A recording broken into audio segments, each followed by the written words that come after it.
Hello, this is Critical, and I'm just going to make this quickly because this file is going to be ridiculously big. So in order to edit this template,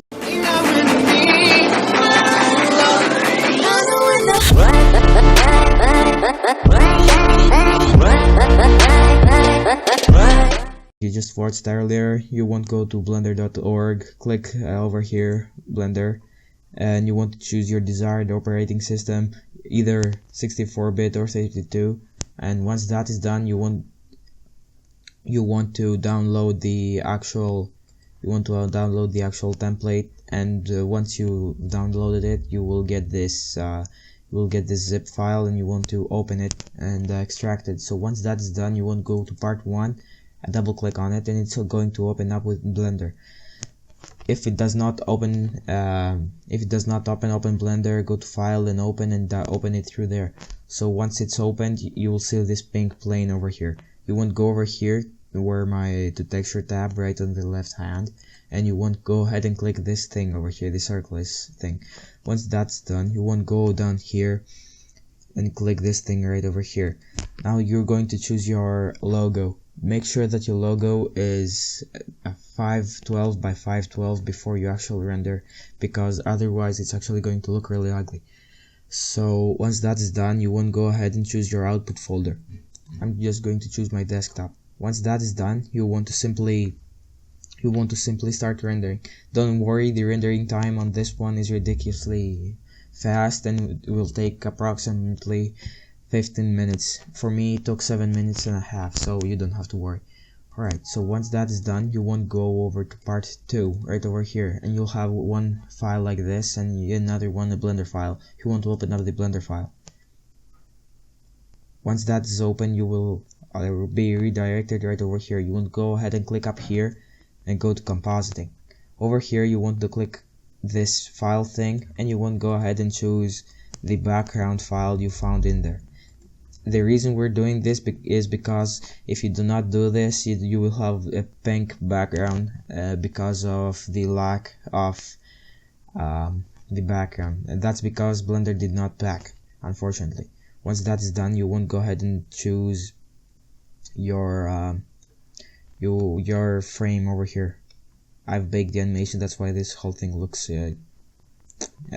yellow. So once that's done, you have the option to choose to rename it. So if your name is over 10 letters, and unfortunately this will not work, and yeah, so you want to go ahead and edit the template like you would normally do. Right click on it, click tab, and just click your desired, your name, type your name in.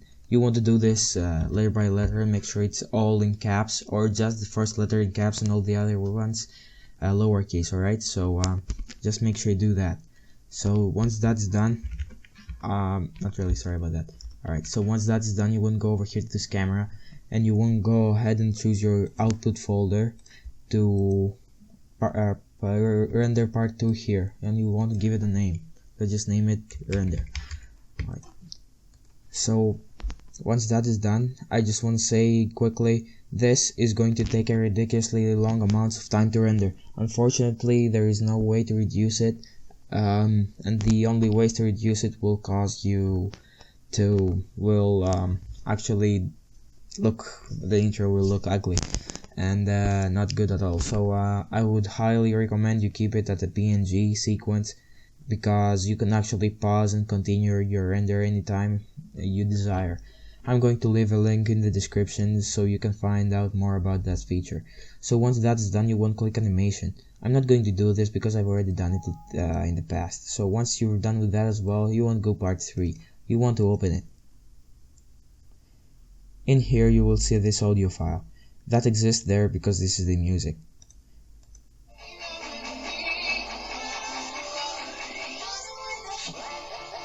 As you can see, this is the music.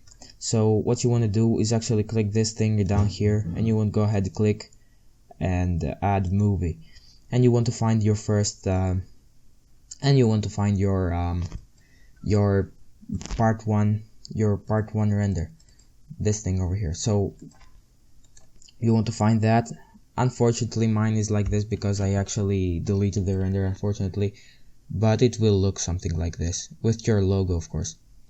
So let me just cut it right over here. Hold on a second.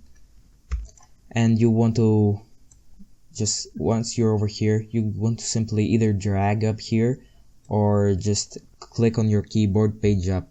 That's just going to redirect you right over here at this certain point, and then you want to go ahead and click add. If you do not have a page up on your keyboard, just simply scroll until it gets black, like this one. So it's on frame 255 in case you want to type it manually. Alright, so once that's done, you would go ahead and click add image, and it's possibly going to be where I told you, right over here in the part 2, but I have not rendered it over there. I've rendered it over here, and it's going to look the same, just like this, if you've rendered all the frames. And what you want to do over here, you want to click A on your keyboard. That's going to select all of your images and create an image sequence.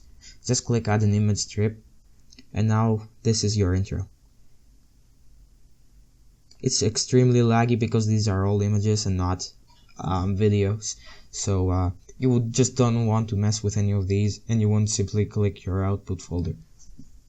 I'm just going to choose my desktop, and you don't want to mess anything else, and you want to simply click animation. Once you see this thing, after it's being grayed out white again, that means your animation is done. Thank you so much for watching. If this video helped you or you enjoyed that template I made, make sure you drop a like and subscribe if you're new. And yeah, thank you for watching.